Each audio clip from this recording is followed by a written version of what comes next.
कुछ चीजें होती हैं रोज खाने वाली, कुछ चीजें होती हैं कभी कभार खाने वाली। अगर कभी कभार खाने वाली चीजें हम रोज शुरू कर दें और रोज वाली कभी कभार कर दें तो वही बीमारी है। हमारा जो लाइफस्टाइल किसने खराब किया है?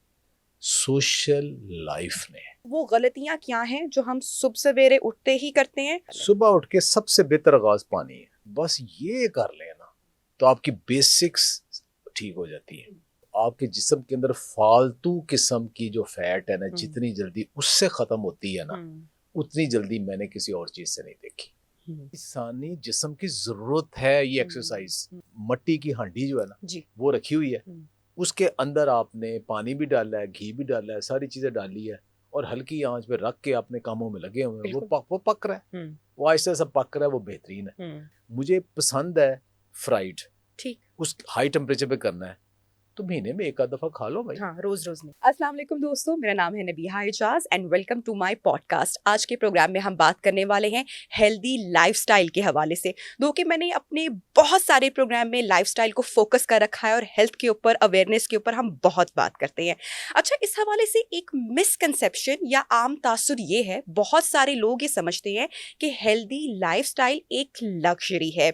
वर्कोहॉलिक, एंटरप्रेन्योर्स, वर्किंग मॉम्स, इनके पास कहाँ इतना टाइम होता है? बच्चों को कहाँ हेल्दी लाइफस्टाइल की ज़रूरत होती है? और हेल्दी लाइफस्टाइल सिर्फ फैंसी डाइट है, फैंसी सैलेड खा लेने का नाम है। ये बिल्कुल गलत बात है, ऐसा कुछ नहीं है। हेल्दी लाइफस्टाइल को हर एक की ज़रूरत है, आपको भी, मुझे भी। आज के प्रोग्राम में इस टॉपिक पर बात करने के लिए हमने जिस मेहमान को दावत दी है, उनको मैं अपने इस पॉडकास्ट में फिट ट्यूबर का नाम देना चाहूँगी, क्योंकि मैं समझती हूँ कि जितना हेल्थ के ऊपर, लाइफस्टाइल के ऊपर इन्होंने लोगों को एजुकेट किया है, दैट्स अमेजिंग। हमारे आज के मेहमान हैं डॉक्टर शहजाद बसरा। अस्सलाम वालेकुम and thank you so much for your time, आपने टाइम निकाला। अच्छा डॉक्टर साहब, आगाज हम करेंगे और बात हमेशा आप ऐसी करते हैं जो हर एक के लिए होती है और हर एक को समझ आती है। तो बहुत बेसिक से ही प्रोग्राम का आगाज करना चाहूंगी कि what is the science of healthy lifestyle. जो मैंने प्रोग्राम के आगाज में कहा कि कुछ लोगों को लगता है कि ये लग्जरी है, ये फैंसी सैलेड्स हैं, ये फैंसी डाइट है, उन लोगों को आप क्या कहेंगे? हर एक को हेल्थ चाहिए, हेल्थ है तो सब कुछ है। जिंदगी की सारी रानाइयाँ आप तभी इंजॉय कर सकते हैं कि जब आपकी सेहत हो। हर बंदा ये कहेगा कि मैं फलां परहेज करता हूँ, मुझे आज तक कोई ऐसा बंदा नहीं मिला कि जो बाजार कह के बिना मैं कोई परहेज नहीं करता, हाँ लेकिन ये मैं एहतियात कर लेता हूँ। हर बंदा कोई ना कोई परहेज जरूर करता है। परहेज जो करता है ना, आम तौर पे वो टेम्परेरी होता है, एक महदूद से टाइम के लिए आपने करना होता है। कुछ लोगों ने एक आध चीज को अपनी सारी जिंदगी के लिए या लंबे अरसे के लिए उस फूड ग्रुप को निकाल देते हैं, सही, ये समझ के कि ये अनहेल्दी है। ठीक, कुछ लोग लेते हैं कि ये हेल्दी है। एक आध चीज, तो डॉक्टर ने बताया कि आपका गला खराब है, ठंडा पानी नहीं पीना, तो मैं जी ठंडा पानी नहीं पीता। मेरा थोड़ा सा जी शुगर का मसला है तो मैं चाय फीकी पीता हूँ, तो ये छोड़ दिया। एक आध चीज वो कुछ अरसे के लिए होती है। ठीक, लाइफस्टाइल ये होता है कि जीने का तरीका। सही, आपने ये सोच लिया है कि मैंने पूरी उम्र ये काम करने या ये नहीं करने। ठीक, लाइफस्टाइल में कोई एक चीज नहीं है, सही, इसमें फूड भी है, पकाने का तरीका भी है, उगाने का तरीका भी है, खालिस चीजें कैसे कहाँ से लेके आनी है, जो अवेलेबल है उनके अंदर से आपने क्या लेना है, क्या छोड़ना है, सही, कौन सी चीज रोज खानी है, कौन सी चीज कभी कभार खानी है। सही। अगर हम पूरे लाइफस्टाइल आम बंदे को समझाने के लिए एक बात कर देना, सिर्फ अगर सिर्फ फूड की बात करें ना, कुछ चीजें होती हैं रोज खाने वाली, कुछ चीजें होती हैं कभी कभार खाने वाली। ठीक, अगर कभी कभार खाने वाली चीजें हम रोज शुरू कर दें और रोज वाली कभी कभार कर दें तो वही बीमारी है। अरे वाह, ये ये आपकी बात से अगर हम अपना अगला सवाल निकाल लें कि वो कौन सी चीज़ें हैं जो कभी कभार खाने वाली हैं, लेकिन चूंकि सोशल मीडिया का एरा है, डिजिटल दौर है, तो यूट्यूब पे बहुत सारा कंटेंट होता है और हम किसी एक चीज़ की अफादियत को पढ़ के उसको इतना उसका इस्तेमाल शुरू कर देते हैं कि वो हमारी बॉडी के लिए नुकसानदेह भी हो जाता है। देखिए जी, फास्ट फूड खाना कभी कभार की बात है। कभी महीने में एक आध दफ़ा आपका मूड बना खा लिया, कभी आपने को बारबेक्यू करना है, को हफ्ते 10 दिन 15 दिन बाद एक दफ़ा आपने आग के ऊपर बनाई हुई जो हाई टॉक्सिन्स के साथ फूड मौजूद है वो आपने खा ली, सही। ठीक है। घर का पका हुआ खाना आपने रोज खाना है जो सादा बना हुआ है। सैलड आपने रोज खाना है जो किचन गार्डन से या अपने मेहनत से उगाया, ये रोज खाने वाली चीजें हैं।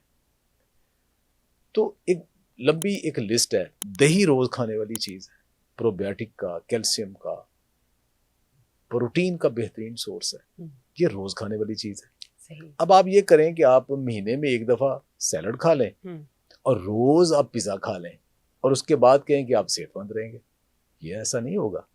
आप रोज अगर सैलड खाते हैं, घर का खाना खाते हैं, महीने में एक दफा आप पिज्जा या बारबेक्यू या ड्रिंक भी पी लेते हैं, या ड्रिंक मतलब सॉफ्ट ड्रिंक, या आप कहीं को मिठाई भी खा लेते हैं, केक भी खा लेते हैं महीने में एक आध दफा, कुछ नहीं कहेगी वो जहर नहीं है, वो मतलब वो आपके लिए हराम नहीं है, लेकिन वो रोज खाने वाली चीजें नहीं। और अगर पूरा केक ही खा जाएंगे तो जहर है। अब हमारा जो लाइफस्टाइल किसने खराब किया है? सोशल लाइफ ने। पहले क्या होता था, साल में एक आध शादी, एक आध दावत आती थी, उसमें अब जाते थे, पेट भर के गोश्त खाते थे, पेट भर के अब वो बाहर की फूड खाते थे। अब हर रोज है। गड़बड़ यहाँ हुई है। शादियां दावतें कभी कभार की चीज है, ये रोज वाली चीज नहीं है कि आज किसी की बर्थडे हो रही है, किसी की प्रमोशन हो रही है, कोई पास हो गया, कोई कुछ हो गया। मैं तो अक्सर मजाक में कहता हूँ अब तो ब्रेकअप सेलिब्रेट होती है। अब तो खत्म ही नहीं होता, हर रोज जान ही नहीं छुड़ती। वो खुशकिस्मत दिन होता है जिस दिन आपको बाहर की फूड नहीं खाना पड़ता। ये प्रॉब्लम है, असल लाइफस्टाइल ये है। आपका कंट्रोल ये है कि कितना खुद को कंट्रोल करते हैं। और इसके साथ साथ लाइफ में डिसिप्लिन होना, नींद का बेहतर होना, जिस्मानी तौर पे आप एक्टिव हों, वर्जिश करना, ये भी सारी चीज़ें इसके साथ जुड़े हैं। प्रोग्राम में आगे चलकर हम इस पर भी डॉक्टर साहब का कमेंट लेंगे। अच्छा डॉक्टर साहब, अगर हम बात करें सुबह का आगाज़ ही हमारा, अगर आप समझते हैं कि हम गलत करते हैं, तो वो गलतियाँ क्या हैं जो हम सुबह सवेरे उठते ही करते हैं, और हेल्दी हैबिट्स कौन सी हो सकती हैं उसमें? मैं चाहूंगी आप इस पे थोड़ी सी रोशनी डालें। सुबह उठ के सबसे बेहतर आगाज पानी है। सही। कोई इसको नीला पीला हरगिज ना करें, पानी पिए। आपको कहा जाए कि आप चाय से मुंह धो लें, कॉफी से मुंह धो लें, आपको कहा जाए कि आप हर्बल टी से मुंह धो लें, जीरे के पानी से मुंह धो लें, चिया सीड के पानी से मुंह धो लें, तो धो लें मुंह फिर।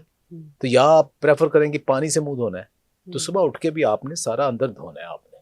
सही। तो सबसे पहले पानी पिए। ठीक है। तो डॉक्टर साहब, सादा पानी दिन का आगाज करें, उसके बाद अगेन सोशल मीडिया पे हम बहुत सारी चीज़ें देखते हैं, बहुत सारे इन्फ्लुएंसर्स लोग उनको फॉलो करते हैं कि ये फलां एक्ट्रेस है, कितना अच्छा ग्रेसफुली एज कर रहे हैं, या फिटनेस बहुत अच्छी है, और वो फिर सोशल मीडिया पे अपनी जब वो रूटीन की एक वीडियो लगाते हैं तो हम उससे बड़ा इंस्पायर होते हैं और करने की कोशिश करते हैं। ऐसे में एक चीज़ बहुत ज़्यादा जिसका चर्चा है, जिक्र हो रहा है, वो है वाटर थेरेपी अर्ली मॉर्निंग। जैसा कि आपने भी कहा कि सादा पानी तो हमने लेना ही है, लेकिन इसके अलावा बहुत सारे डॉक्टर्स भी या बहुत सारे लोग भी वाटर थेरेपी के बारे में बात करते हैं कि सुबह सवेरे आप उठें तो जीरे अजवाइन का पानी लें, उसके बाद फिर सादा पानी लें, फिर ये वाला पानी लें, और 2-3 घंटे अपनी बॉडी में कोई नाश्ता वगैरह या ब्रेकफास्ट पर जाने से पहले वाटर थेरेपी करें। उसमें बेहतरीन कौन सी हो सकती है, और क्या ये थेरेपीज, वाटर थेरेपी या जीरे अजवाइन का पानी या किसी भी किस्म का पानी, सब तरह के लोगों के लिए, हर एक के लिए सूटेबल है? ब्रेकफास्ट को कभी कहा जाता था कि it is the best meal of the day. अब कहा जाता है breakfast is the best meal of the day to skip. Yes. ठीक है, लेकिन लोग फास्टिंग पे स्विच कर गए हुए हैं, इंटरमिटेंट। असल बात यह है कि वक्त के साथ आपने बहुत सारी चीजें करनी है। ठीक। पहले अगर कोई शख्स फजर की नमाज पहली अजान के साथ उठ जाता था, सबको उठना पड़ता था पहले, क्योंकि उसके बाद आप लेट ही नहीं सकते थे। तो हम कहा करते थे कि सुबह उठाने के लिए ना वालिद साहब की एक दफा एक आवाज दिया करते थे, फिर दूसरी आवाज आउंदी हुंदी से। तो आपके पास ऑप्शन ही नहीं था कि आप ना उठें। आप उठ के मस्जिद जाते थे, वापसी पे आपकी चारपाइयाँ नहीं होती थी।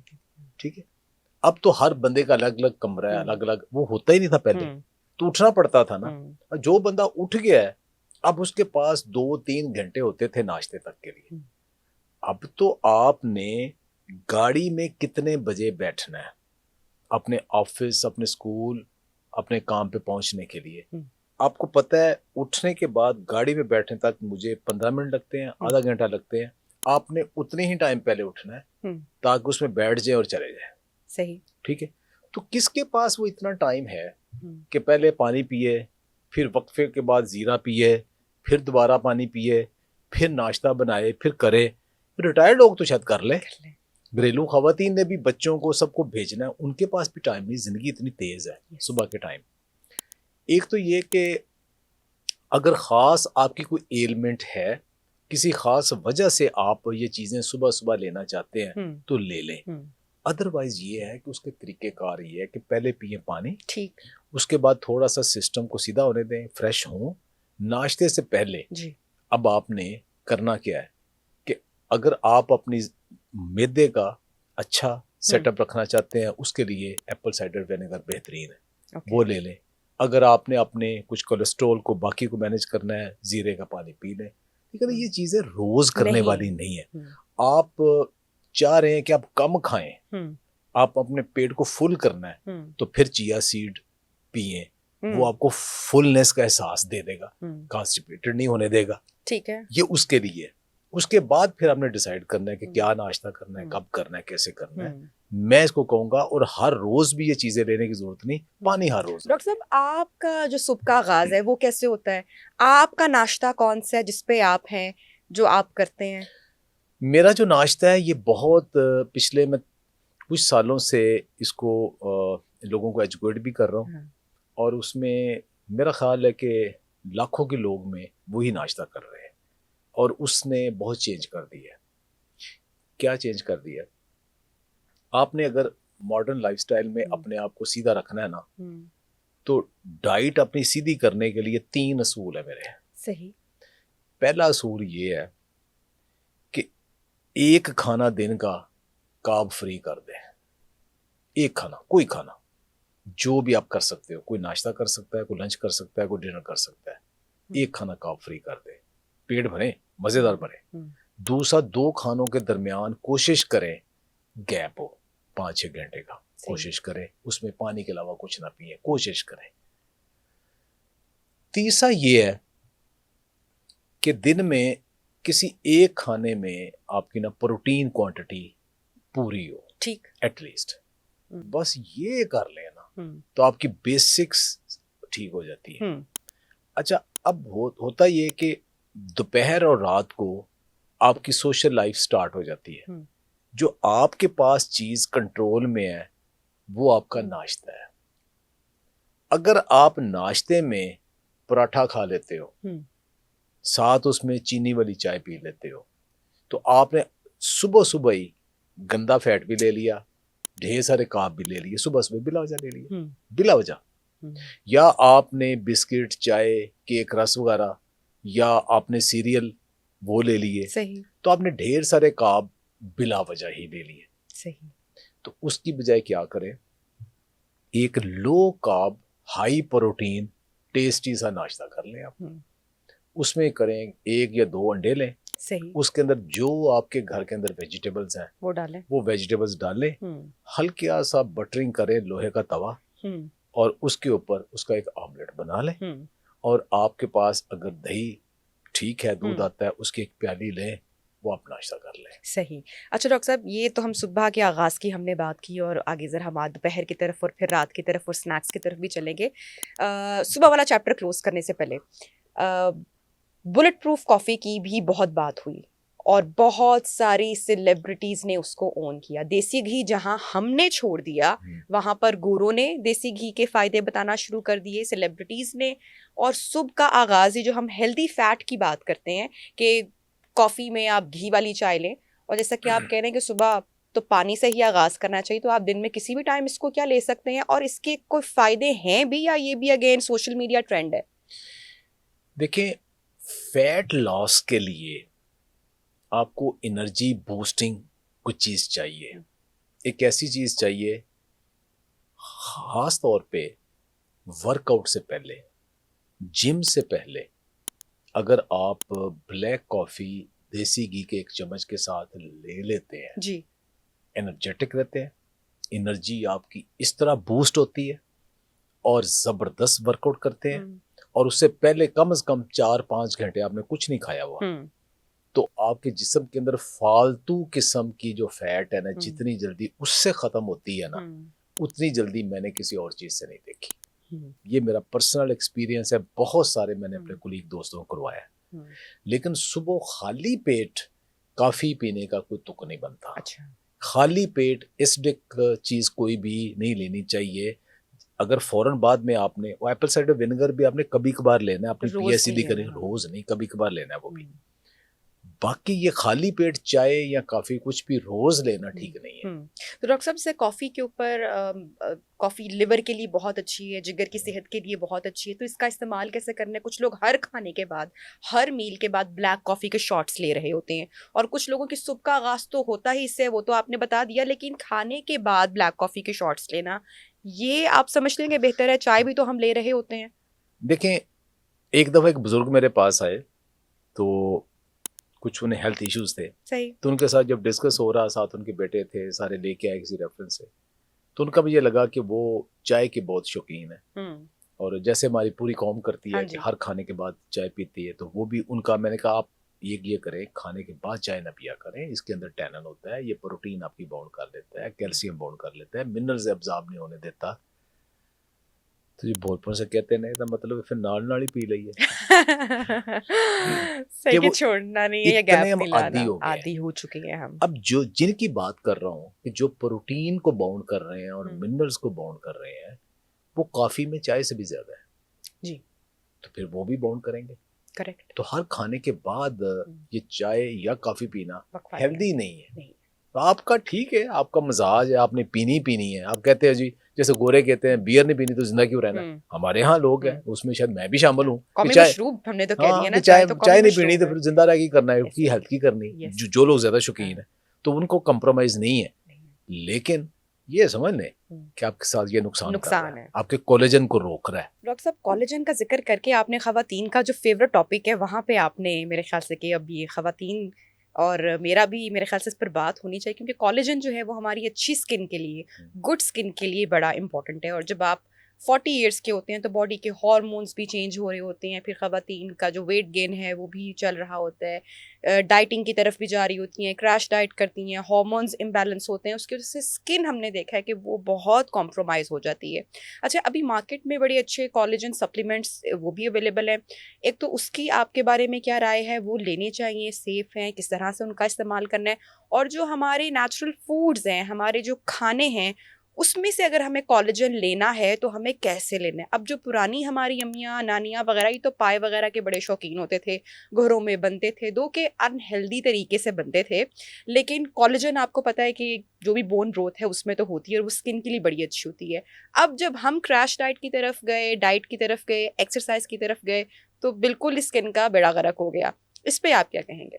पहले ये बताएं कि पाए गलत तरीके से कैसे बनते थे। और देसी घी डाल दिया या तेल डाल दिया, उस तरह यही की बात चीजें डाल दी, बोन ग्रोथ हमने उसको रहने नहीं दिया, उसको हमने अनहेल्दी कर दिया उसमें घी की मकदार को बढ़ा के।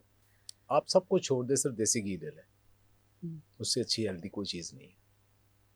सबको छोड़ दें, रोटी चुपड़ के देसी घी से खा लें, आप साल को 4 ले लें, उससे अच्छी चीज ही कोई नहीं आपके लिए। घी से ना आपका वजन बढ़ेगा, ठीक है, घी से ना मोटापा होगा, ना आपका कोलेस्ट्रॉल डिस्टर्ब होगा, हेल्दी फैट है, हेल्दी कोलेस्ट्रॉल है, सारे आपके पैरामीटर ठीक हो जाएंगे। कोलेजन जो है ना, ये कोलेजन सिर्फ स्किन के लिए नहीं है, ये आपके जितने मसल बन रहे हैं ना, नए टिश्यू बन रहे हैं, मसल बन रहे हैं, वहाँ भी चाहिए। ये आपकी आंखों की हेल्थ के लिए भी चाहिए, बालों के लिए भी चाहिए, और बोन ब्रॉथ नंबर 1 है। और बोन ब्रॉथ की सबसे खूबसूरत शक्ल पाए, सबसे खूबसूरत शक्ल पाए, क्योंकि उसके अंदर जिस तरह आप रवायती तरीके से पकाते थे पूरी पूरी रात या 5-5, 6-6 घंटे, और उसके अंदर से निकल के जो बाहर आता है, वो उससे अच्छी बोन ब्रॉथ कोई नहीं है, ठीक है। जो हमारे घरों में जिस तरीके से बनता है जी, वो ठीक है, वो ही रवायती, उससे अच्छी फूड कोई नहीं। दुनिया की नंबर 1 फूड अगर मुझे कहे या रेट करें तो हमारे तरीके के साथ पकाए हुए पाए नंबर 1 दुनिया की। कोलेजन का अच्छा उसके साथ सोर्स कोई नहीं है, हेल्दी फैट सारे उसके अंदर मौजूद है, प्रोटीन अवेलेबल फॉर्म में उसके अंदर मौजूद है, मिनरल्स उसके साथ बेहतरीन मौजूद है। गलत हम ये करते हैं कि उसके साथ रोटियां नान बहुत खा लेते हैं, वो गलत हम करते हैं, वो रिवायती तौर पर गलत करते हैं। अब जब मैं किसी को कहता हूँ ना कि आप पाए का एक प्याला ले लें, कल रात अरे घर में पाए बने, मैंने पाए खाए, बोल रहा जी गर्म फैसला सर्दी है, तो सर्दी का क्या ताल्लुक है उसके साथ? पाए आप खाएं, उसके साथ रोटी मल्टीग्रेन की लें, छोटी सी रोटी ले लें, बाकी चम्मच के साथ खा लें, पाए खा लें भाई। अब जब रोटियां ज्यादा खाते हैं, कार्ब ज्यादा लेते हैं, मसला उसका है। जिस दिन पाए बनते हैं हमने डबल से भी टिप रोटी खानी होती है, बल्कि स्पेशल सॉफ्ट वाले कुलचे नान मंगवाने होते हैं साथ, और मुंडे तो मुंह पानी आ रहा है। तो वो ज्यादा हमने खाने होते हैं, प्रॉब्लम वहां आता है। फिर ये है कि बाजार में अब ये कहते हैं कि स्किन को अब वो तेजाब के साथ जलाना शुरू कर दिया, वो गलत है। उसको हाइजेनिकली तरीके से साथ साफ करें, बाकी उसके अंदर इनफैक्ट अलहदा से घी डालने की जरूरत नहीं होती, उसके साथ अपना ही जो कुछ है फैट वही काफी तो डॉक्टर साहब कितनी बार खाना है महीने में, ये ना हो ना कि जो लोग सुन रहे हैं वो अब है। ये हमारे यहाँ ये बड़ा मसला एक हो जाता है। अच्छा, चूंकि हमने देसी घी की बात की है तो यहाँ पे मैं समझती हूँ कि हमारी जो बात अधूरी रह जाती है कि जो लोग इस्तेमाल उसका करते हैं, इस तरह मेरे घर में भी my husband he is always like कि देसी घी मंगवाया जाए और देसी घी में खाना बना जाए, हम कोशिश करते हैं। अच्छा, अब इसके साथ जो मैंने थोड़ा सा अंडरस्टैंडिंग अपनी लेके आई या मैंने समझा कि हम देसी घी का तो इस्तेमाल कर रहे हैं, या मैंने बुलेट प्रूफ कॉफ़ी ले ली, चले फॉर एग्जांपल 1 चम्मच देसी घी आपने कहा तो मैंने कहा इसकी अफादियत है तो मैं ऐसे ले लूँ या खाना इसमें बना लूँ। अब हो क्या रहा है कि वो देसी घी तो हम स्पेशली ले रहे हैं कि अच्छा ये तो उसका नुकसान नहीं और अच्छा है हमारे लिए, लेकिन उसके साथ साथ हमने जो दीगर ऑयल है हमारे खानों में वो हमने कम नहीं किया। मतलब एक एक्स्ट्रा घी का चम्मच हमने ले लिया अपने लिए कि ये तो अब हमारे लिए बड़ा ज़बरदस्त है, और बाकी हमारी जो दिन की मील्स हैं उसमें भी घी हमने या तेल भर भर के डाला हुआ है, तो वो तो फिर नुकसानदेह हो गया। वो नुकसानदेह है, और दूसरा ये नुकसानदेह है कि घी ले लिया, हाई कैलोरी है, उसको बर्न करने के लिए कोई एक्टिविटी कोई नहीं की हमने। एक्टिविटी करें ना, बर्न करें। करेक्ट। मुझे आप बताएं, कभी किसी एथलीट को, कभी जिम करने वाले को, कभी स्पोर्ट्समैन को आपने सुना है भूख नहीं लगती जी, IBS हो गया जी, गोडियां च पीड़ होंदी है जी, थकावट बड़ी है जी, नींद नहीं आती? कभी सुना है उससे आपने? कभी सुना हो उससे? कभी एथलीट से किसी को सुना हो? इसलिए कि इंसानी जिस्म की जरूरत है ये एक्सरसाइज। जो जिम करते हैं, एक्सरसाइज करते हैं, स्पोर्ट्स करते हैं, फिट होते हैं, उनके लिए कोई मसला नहीं, जो कुछ खाएं। अब बल्कि जो फूड के अंदर जितने टॉक्सिन्स है, नेगेटिविटी है, वो सारी सिर्फ वो कैलोरीज बर्न नहीं करते, उनको भी डिटॉक्सिफाई साथ साथ करते हैं। तो सबसे ज्यादा आप जो गोलियां खाते हैं वो आपके हार्मोन सीधे करते हैं। स्पोर्ट्स से बेहतर हार्मोन सीधे होते ही नहीं किसी चीज से, किसी चीज से नहीं होते जितने स्पोर्ट्स से होते हैं। तो एक तो ये कि हम वो एक हेल्दी चीज समझ के ना, उस अब पाए खा लिए, साथ आपने देसी घी भी खा लिया, रोटी भी चुकड़ के खा ली, साथ हमने कहा जी मटन आ गया वो भी खा ले, तो बस सारा दिन बैठे रहे, बिरयानी खा ली, नींद ही नींद सारा दिन, उससे तो फिर बीमारियां पैदा करनी है ना। डॉक्टर साहब, हमने ओवर द टाइम हमने हमारी ज़िंदगियों में तो बहुत सारे लाइफस्टाइल हमने अपना चेंज किया ही, नींद अपनी हमने खुद ख़त्म की, वर्जिश हमने छोड़ दी, जंक फूड की तरफ हम चल गए। अब हम ज़रा किचन की तरफ आ जाते हैं। इसी तरह किचन में भी हमारा टोटल जो तर्ज ज़िंदगी है जहाँ पर चेंज हुआ, वहाँ पर किचन में भी बहुत सारी तब्दीलियाँ आ गई। माइक्रोवेव की इजाद आ गई, पैन्स आ गए नॉन स्टिक, एयर फ्रायर आ गया, और अब इसके ऊपर मिली जुली राय हमें मिलती है। आपकी इस पे जाती राय क्या है इन तमाम चीज़ों पे, ये जो इनोवेशंस आई हैं? जी देखें, इंसान इनोवेशन लेके आता है ज्यादातर अपनी ईज के लिए, आसूदगी के लिए, जल्दी के लिए, टाइम थोड़ा है उसके साथ ज्यादा। ठीक है, अब मैं कहूँगा कि इस कमरे में बैठे हैं, एयर कंडीशन में बैठे हैं, ये हेल्दी नहीं है, लेकिन मेरी आसूदगी इसके साथ है, मैं कंफर्टेबल इसके साथ बैठा हूँ। ठीक है, अब मैं कहूँ जी मैंने बोर्ड के नीचे चारपाई के ऊपर ही बैठना है, तो वो हेल्दी, ज्यादा हेल्दी है, लेकिन अल्लाह ताला ने पैसे दिए हैं, रिसोर्सेज दिए हैं, तो फिर क्यों ना ऐसी लगाओ, क्यों ना करो।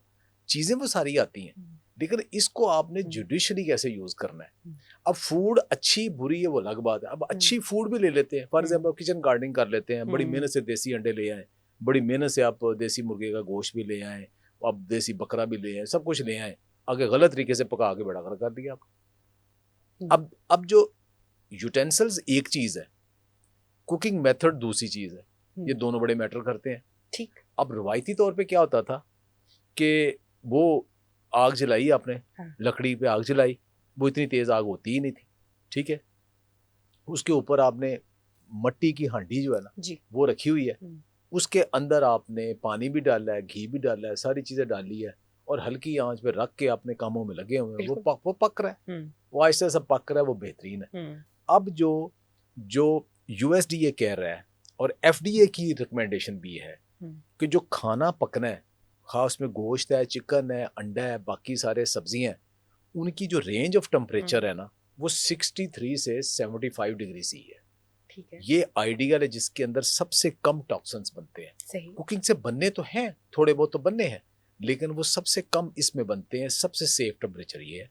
और वो जो हमारे रवायती तौर पे ये हांडी बनती थी वो तकरीबन उस टेम्परेचर के ऊपर थी।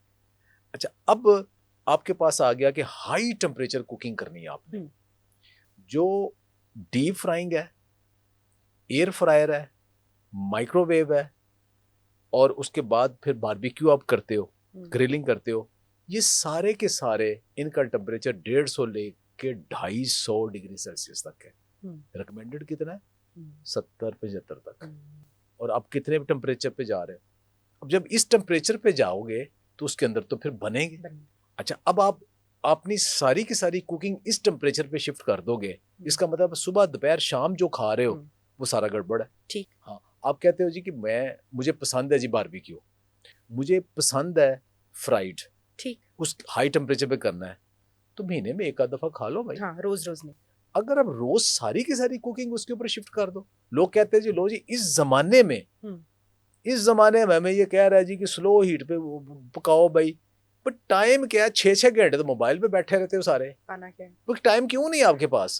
नहीं, टाइम है, हर बंदे के पास टाइम है।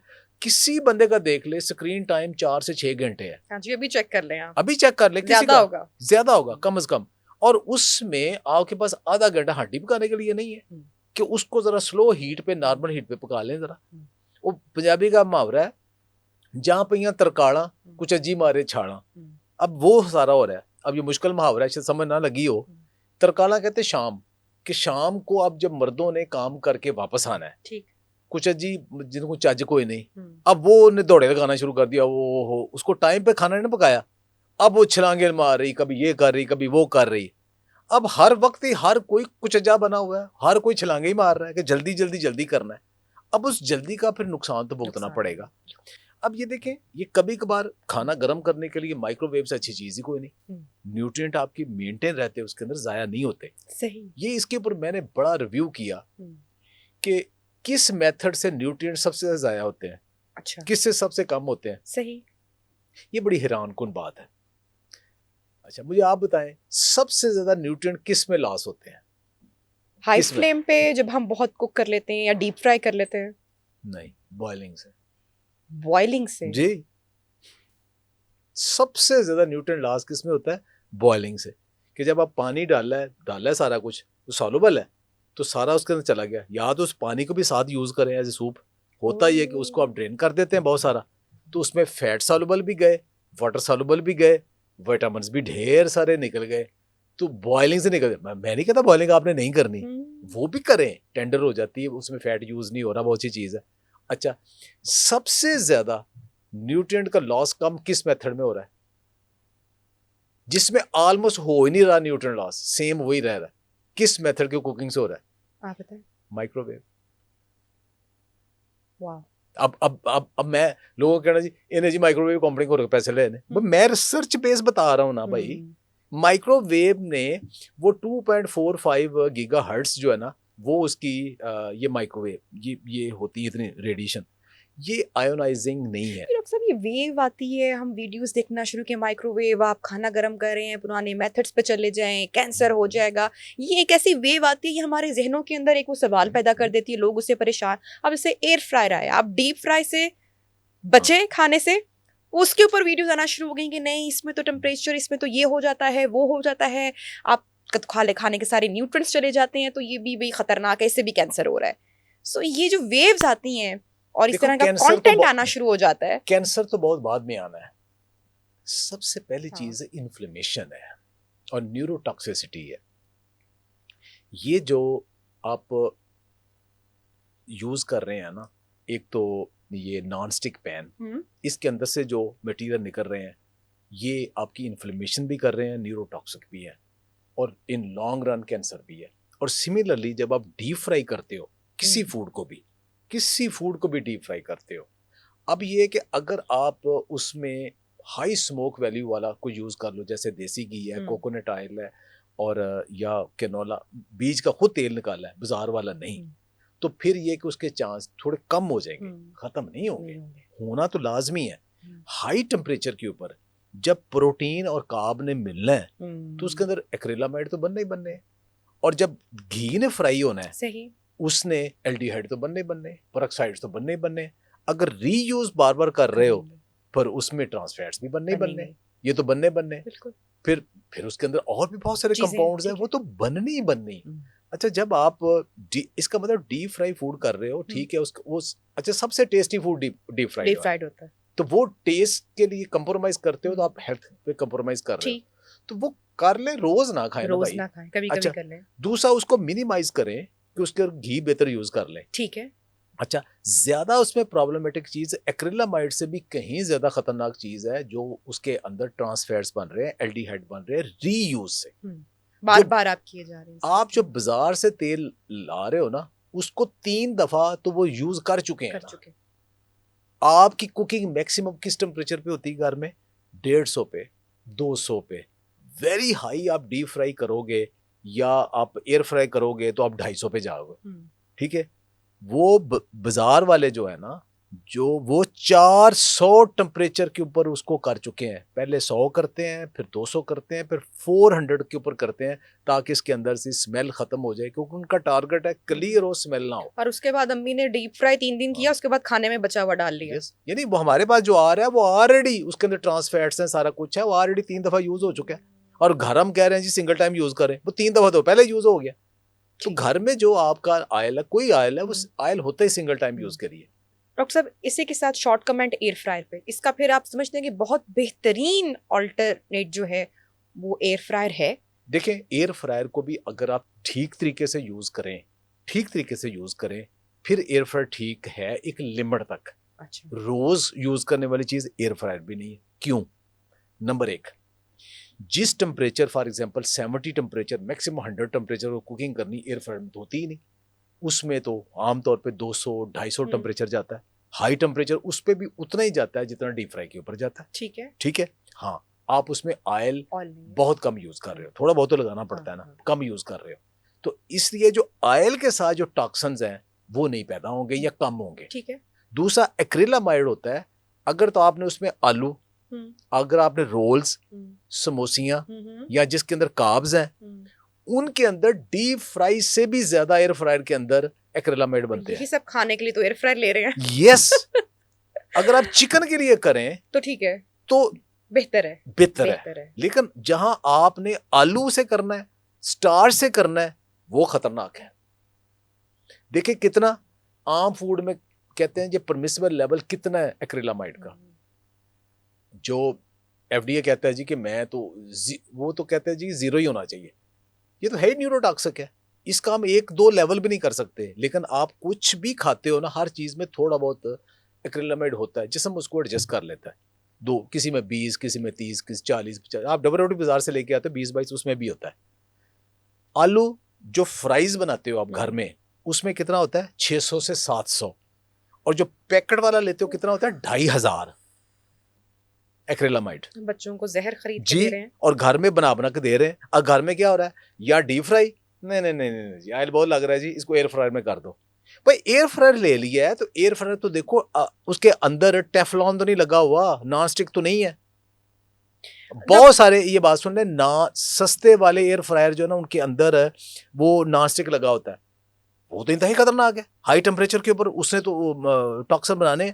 वो ले ग्लास वाले, तो अच्छी क्वालिटी वाले, और उसके अंदर सिर्फ चिकन मैरिनेट करके प्री हीट करें। पहले इसको प्री हीट करें, फिर चिकन रखें महदूद टाइम के लिए, उसके ऊपर जो घी ऑयल लगाना है अच्छे वाला लगाएं और महदूद टाइम के लिए करने। वो फैट फ्री है, बेहतर है वो कभी कभार यूज कर डॉक्टर लें। साहब, हमारे बचपन इसलिए बेहतर गुजर गए कि हमारे बचपन में इस तरह की इतनी चीज़ें नहीं होती Yes. थी। अम्मियाँ टिपिकल एक लंच बॉक्स बना के देती थी, अंडा पराठा यूजली होता था, बच्चे रो पीट के वही खा लिया करते थे।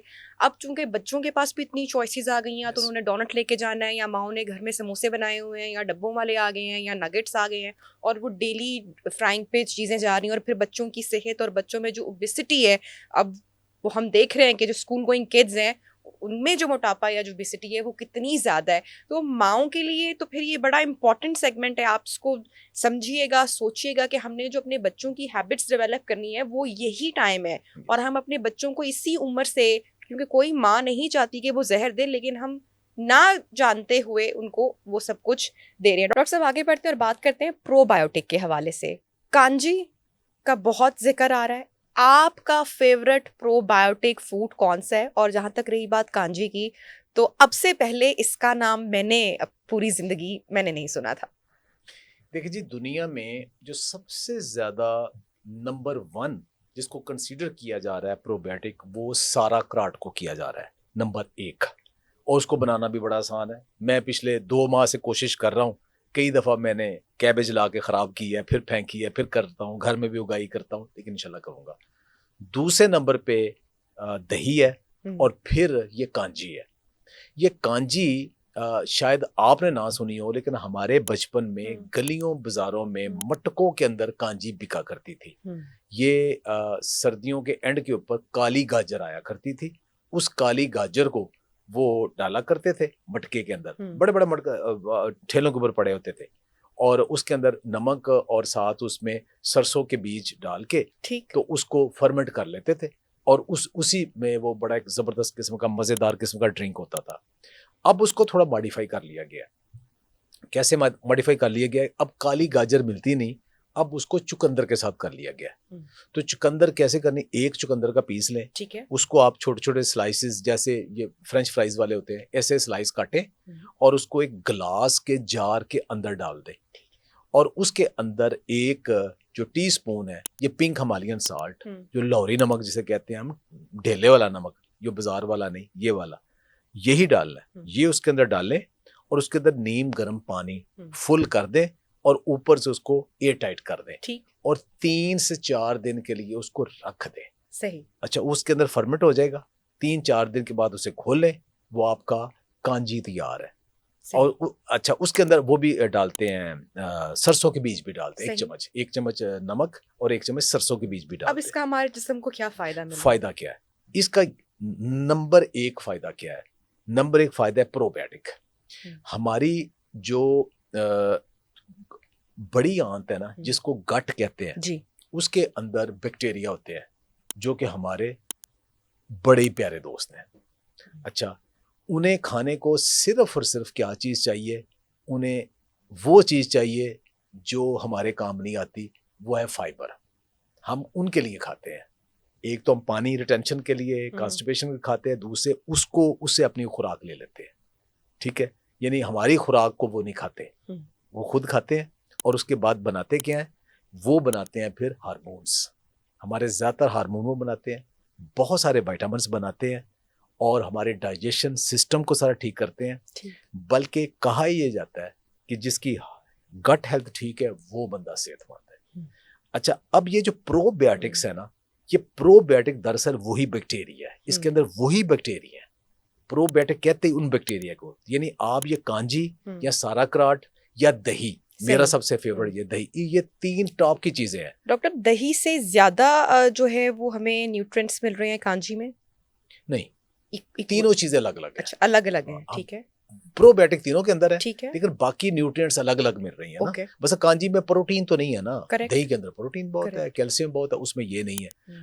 उसमें जो कांजी है उसके अंदर नाइट्रिक ऑक्साइड मिल रहा है, वो हमारी ब्लड प्रेशर को भी लो करती है, लेकिन वो इस दही में के अंदर तो नहीं है ना। हर चीज में अपनी अपनी चीजें मौजूद है। तो एक तो इनके अंदर दही, सारा क्राट और कांजी, तीनों के अंदर एक तो प्रोबायोटिक्स है, वो प्रोबायोटिक्स आपको मिल गए। दूसरी चीज होती है प्रीबायोटिक जी। प्रीबायोटिक है कि क्या चीज उनकी फूड क्या है, ठीक, क्या चीज खा के प्रोबायोटिक जो ना बड़े होते हैं, वो फाइबर है। तो वो भी साथ आपको डिफरेंट फूड से मिलते हैं वो ना। तो आप अपने अगर गर्मियों के ड्रिंक में अगर कांजी शामिल कर दें, एक आपने खत्म किया अगला बना लें, वो खत्म हुआ उसको डाइल्यूट करके पिए। ठीक। अच्छा, अब सारा कार्ड की भी बात हुई, सारा कार्ड बनाना इससे भी आसान है। अच्छा। वो क्या है, बंद गोभी लें, कैबेज, उसको छोटा छोटा काटें, काट के उसके ऊपर यही पिंक हिमालयन साल्ट नमक डालें और उसको खूब दबाएं शीशे के बर्तन में, शीशे के बर्तन में, किसी और में नहीं, खूब दबाएं, इतना दबाएं कि उसका पानी निकल आए। सही। जब पानी निकल आए वही बंद गोभी शीशे के जार के अंदर डालें और वो पानी सारा उसके अंदर डाल दें। सही। ठीक है, और उसमें सिर्फ आपने नमक डाला और कुछ नहीं डाला, ओके। कोई एडिशनल पानी नहीं डालना, लेकिन वो इतना आपने दबाना है कि वो जो बंद गोभी डूब जाए अपने पानी से, उसको आपने बंद कर देना है और उसको कम से कम एक हफ्ता आपने एयर टाइट रखना है, मजीद पानी ऐड उसमें नहीं करना, एक हफ्ता आपने रखना है। एक हफ्ते के बाद आप उसको खोलें, उसके अंदर ही फर्मेंटेशन सारी हो चुकी होगी। अब उसको हर खाने के साथ या दिन में एक दफा थोड़ा सा जैसे अचार लेते हैं वो साथ ले, उसके बाद उसको फ्रिज में रख दें, वो यूज करें। उसको बहुत रेट किया जा रहा है ये प्रोबायोटिक्स। ठीक है। अच्छा डॉक्टर साहब, रिसेंटली बहुत सारी बात होना शुरू हुई चिया सीड्स के ऊपर भी, बहुत सारा हमने देखा, बहुत सारे लोग उसको ग्रीक योगर्ट में और फिर एक उसका वो एक ब्रेकफास्ट भी बनाया जाता है, मैं भी अक्सर वो यूज़ करती हूँ। चिया सीड्स के ऊपर बात हो रही है, मखानों के ऊपर बात हो रही है, चने का इस्तेमाल आप करें, एलोवेरा के हवाले से बात हो रही है, एंड देन मोरिंगा। अच्छा, ये सारी चीज़ें हमारे लिए किस तरह से फ़ायदेमंद है, इनका इस्तेमाल हम कैसे कर सकते हैं, और अगेन वो आप वाली बात के डेली नहीं करना, कैसे करना है, क्योंकि सही इस्तेमाल का जब तक हमें पता नहीं होगा कि इसका सही इस्तेमाल क्या है तो उसका फ़ायदा नहीं होगा। 2007-8 में जब मैंने मोरिंगा, किनवा, चिया इन तीनों के ऊपर काम शुरू किया तो उससे पहले पाकिस्तान में कोई नहीं जानता था इन्हें, तो इनकी वैरायटीज़ बनाई, तो मेरे जहन में यही था कि मोरिंगा कामयाब होगा। मैंने ढोल भी मोरिंगा का ही बजाया, 5-6 साल कामयाब हो गया।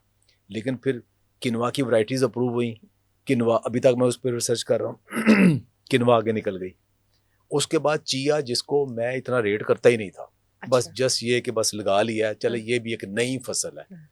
अब मुझे नहीं लगता कि कोई घर ऐसा हो कि जिसके अंदर किसी ने चिया यूज़ ना किया हो। तो ये जो मेरा बेबी है ना, ये सबसे नंबर 1 ले गया टाइम। देखें चिया का फ़ायदा क्या है, पहले तो ये अंदाज़ा होना चाहिए है क्या। इसके अंदर एक तो आपको हार्ट हेल्दी ना ओमेगा 3 फैटी एसिड मिल रहा है, ठीक। दूसरा, इसके अंदर फाइबर बहुत ही अच्छा है, सिर्फ 2 चम्मच लेके आपको फाइबर, आप समझे 24 आवर में आपको अपने सिस्टम के लिए जो फाइबर चाहिए वो रिक्वायरमेंट पूरी हो गई, पूरी जाए।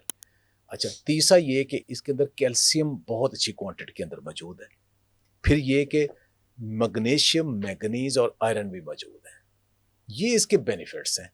अच्छा, अब मसला ये कि हर चीज़ को हर रोज़ लेना भी बेहतर नहीं होता। अब अच्छी चीज़ है, अच्छी चीज़ का भी कोई ना कोई नुकसान तो होगा ही, तो उसका भी जब आप रोज़ यूज़ करेंगे तो वो भी मल्टीप्लाई हो जाएगा। तो हफ्ते में बेहतर ये है कि आप 3-4 दिन ले लें, 3-4 दिन ना लें, चेंज करते रहें। उससे ये होगा कि बेनिफिट तो आपको मिल रहे हैं, मीनवाइल कुछ और ले रहे हैं। इसी तरह मोरिंगा है, मोरिंगा जो है ना, ये सुपर हर्ब, सुपर फूड, इन सब की माँ है। आप कोई कंपाउंड गूगल करें कि ये हेल्थ बेनिफिशियल कंपाउंड है, वो मोरिंगा अगर देखिए उसके अंदर भी होगा। और किस किस बीमारी से शिफा है हमारे जिस्म उसके लिए बहुत सारे लोग कहते हैं जी इसको ना ज्यादा हाइप मैंने क्रिएट कर दी है। अच्छा, बहुत सारे लोग ये इल्जाम लगाते हैं जी आपने मोरिंगा को बहुत ज्यादा। अब आप देखा होगा पिछले बहुत सारे सालों से मैं मोरिंगा का नाम कम लेता हूँ, क्योंकि अब वो स्टेज आ गई कि अब लोग लेते हैं मोरिंगा का नाम, लोग लेते हैं चिया का नाम, मैं कम लेता हूँ, लोग अब लेते हैं। अच्छा, आप अपने ना सारे टेस्ट करवा लें जिसमें HbA1c भी हो, लिपिड प्रोफाइल भी हो, यूरिक एसिड भी हो, बाकी जितने भी आपके उमूमन जो बॉडी जो सी रिएक्टिव प्रोटीन्स भी हों, बॉडी इन्फ्लेमेशन के लिए सारी चीज़ें वो करवा लें। बाकी रूटीन वही रखें। आप मोरिंगा के 2 कैप्सूल से रोज़ाना लेना शुरू कर दें, 2 महीने लेने के बाद दोबारा टेस्ट करवा लें, आपको खुद ही पता लगेगा क्या फ़र्क पड़ा है। मैं चैलेंज करता हूँ, मैंने नहीं देखा किसी में इंप्रूवमेंट ना आई हो। डॉक्टर साहब, ये जो टी बैग्स मौजूद हैं मोरिंगा के, ये भी उसी तरह से बेनिफिशियल है? देखिए, अब मोरिंगा को यूज़ कैसे करना है। अब मोरिंगा को अगर आपके पास दरख्त खड़ा है, आप ताज़ा पत्ते भी यूज़ कर सकते हैं, फलियां भी यूज़ कर सकते हैं, फूल भी यूज़ कर सकते हैं, उसकी छाल भी यूज़ कर सकते हैं। लेकिन हर बंदे के पास वो अवेलेबल नहीं है ना, तो लोगों ने फिर उसको कहीं ना कहीं तो यूज़ करना है ना। फिर लोग क्या करते हैं कि उसका जो ड्राई पाउडर है वो बना के ताकि सब लोगों को दिया जाए, उसकी ऐसी फॉर्म दी जाए, तो उसके लिए ड्राई पाउडर है। अब ड्राई पाउडर जो है ना वो आपने रोज़ाना 1 आध चम्मच लेना है। हर बंदा वो ड्राई पाउडर नहीं खा सकता, उसका टेस्ट सारे उसके साथ एडजस्ट नहीं है। तो उसको फिर क्या करना है, उसके 2 तरीके हैं कि या तो उसको कैप्सूल कर दिया जाता है कि वो इजीली खाना इजीली हो, या दूसरा उसको टी बैग में डाल के चाय बना दी जाती है।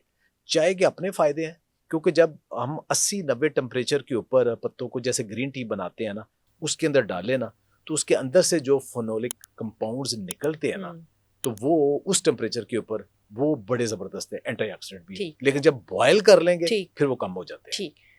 डॉक्टर साहब, आखिरी सवाल, उसके बाद वाइंड अप की जानिब जाएंगे। कोई ऐसा फॉर्मूला हमारी ऑडियंस को बता दें जिससे हमारा वज़न तो कम हो जाए, लेकिन उसके साथ साथ जो हमारा मसल लॉस है वो ना हो, मसल गेन हो। देखिए जी, मसल बनाने का एक ही तरीका है कि आपने फॉर एग्जांपल ये दीवार है ना, उस दीवार को आपने पहले पेंट उखाड़ना है, फिर नया पेंट करना है। ठीक है, पहले उखाड़ेंगे फिर नया बनाएंगे। मसल बनाने का एक ही तरीका है कि पहले मसल तोड़ेंगे आप। ठीक है, फिर आप प्रोटीन खाएंगे, वो पेंट है, वो मसल बनाएगा। और कोई दुनिया में तरीका है ही नहीं। अब तोड़ना कैसे है?